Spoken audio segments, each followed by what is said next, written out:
नमस्ते। आज हम एक ऐसे जियोपॉलिटिकल भूकंप की बात करने वाले हैं जिसने पूरी दुनिया की अर्थव्यवस्था और तेल बाजार की नींव हिलाकर रख दी है। एक ऐसा साम्राज्य जो दशकों से दुनिया भर की इकोनॉमी को अपने इशारों पर नचाता रहा है, अब खुद अंदर से दरक रहा है। तो चलिए, बिना किसी देरी के इस ऐतिहासिक बदलाव की गहराई में उतरते हैं।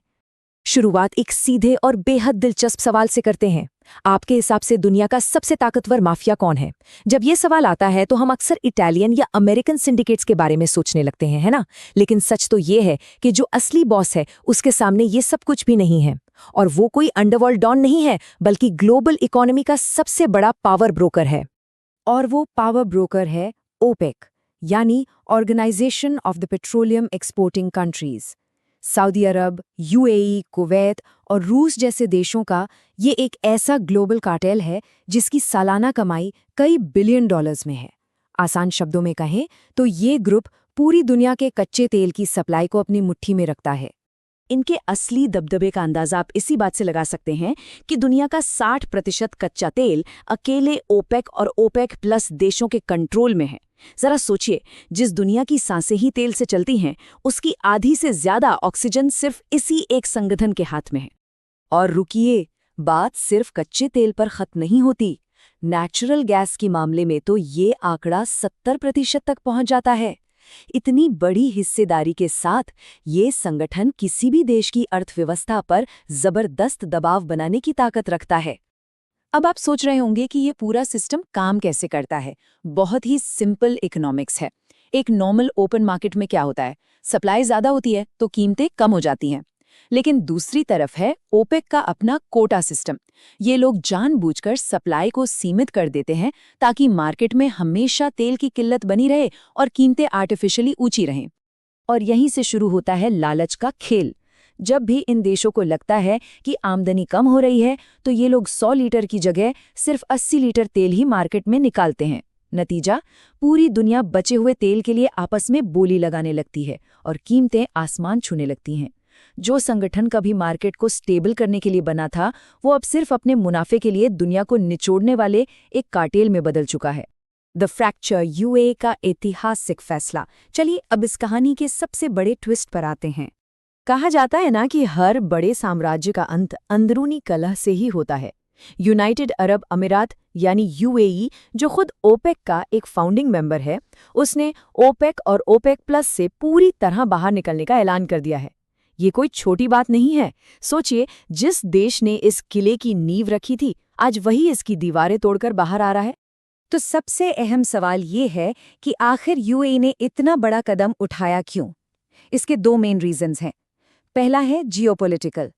रिपोर्ट्स के मुताबिक ईरान ओपेक से आने वाले पैसे का इस्तेमाल यूएई और आसपास के इलाकों में हमलों को फंड करने के लिए कर रहा है। जरा इस डरावने मंजर की कल्पना कीजिए। रात का अंधेरा, एक सीक्रेट अंडरग्राउंड मिलिट्री बेस, अचानक आग और धुएं के गुबार के साथ एक बेहद ताकतवर हाइपरसोनिक मिसाइल लॉन्च होती है और सैनिक उसे तनाव में देख रहे हैं। एकदम हॉलीवुड फिल्मों जैसा सीन है ना? लेकिन ये एक खौफनाक असलियत है जिसे ईरान फंड कर रहा है और यूएई इसे हर हाल में रोकना चाहता है। और दूसरा बड़ा कारण है आर्थिक, यानी दुबई की चरमराती इकोनॉमी को बचाना और उसकी खोई हुई चमक को वापस लाना।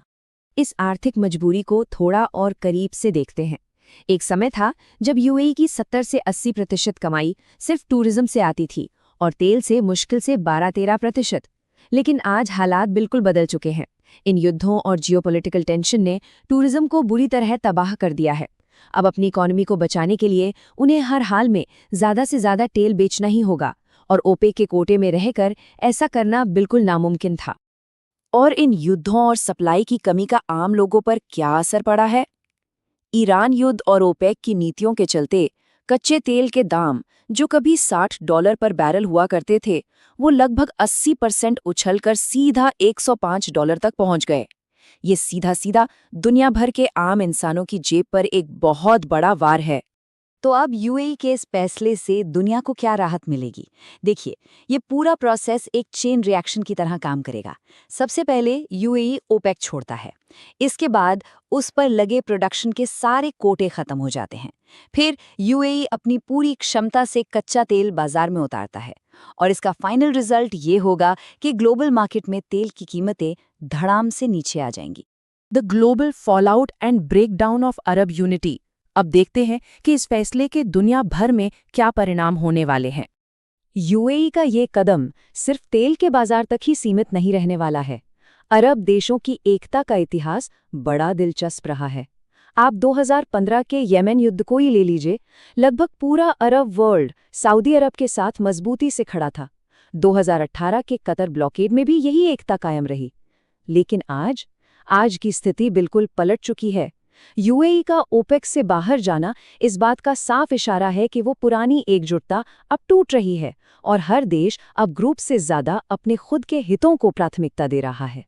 जियोपॉलिटिक्स का एक बहुत ही सीधा सा नियम है, जब कोई एक गुट कमजोर पड़ता है तो दूसरों के लिए रणनीतिक दरवाजे खुल जाते हैं। भारत के लिए इस स्थिति के बहुत ही स्पष्ट फायदे हैं। पहला फायदा तो यही है कि यूएई के साथ मजबूत संबंधों के चलते भारत को सस्ता कच्चा तेल मिल सकेगा। इसके अलावा रिपोर्ट्स के मुताबिक जब अरब देश एकजुट थे तो वो कश्मीर जैसे अंतर्राष्ट्रीय मुद्दों पर एक मजबूत ब्लॉक की तरह दबाव बनाते थे। लेकिन अब उनके इस तरह से बंटने का मतलब है कि भारत को ऐसे मुद्दों पर जबरदस्त कूटनीतिक बढ़त मिलेगी। एक ऐसी स्थिति जहां ग्लोबल स्टेज पर भारत का झंडा और भी ज्यादा शान और मजबूती से लहराता हुआ दिखेगा।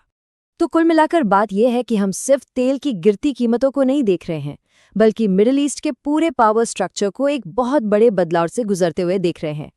अंत में एक बड़ा सवाल जो मैं आपके लिए छोड़ना चाहूंगी, जैसे जैसे अरब देशों की ये ऐतिहासिक एकता टूट रही है, ये आंतरिक विभाजन भविष्य में दुनिया भर के गठबंधनों को किस तरह नया रूप देगा? क्या ये दुनिया की कूटनीति को हमेशा के लिए बदल कर रख देगा? इस बारे में जरूर सोचिएगा। आज के इस विश्लेषण में हमारे साथ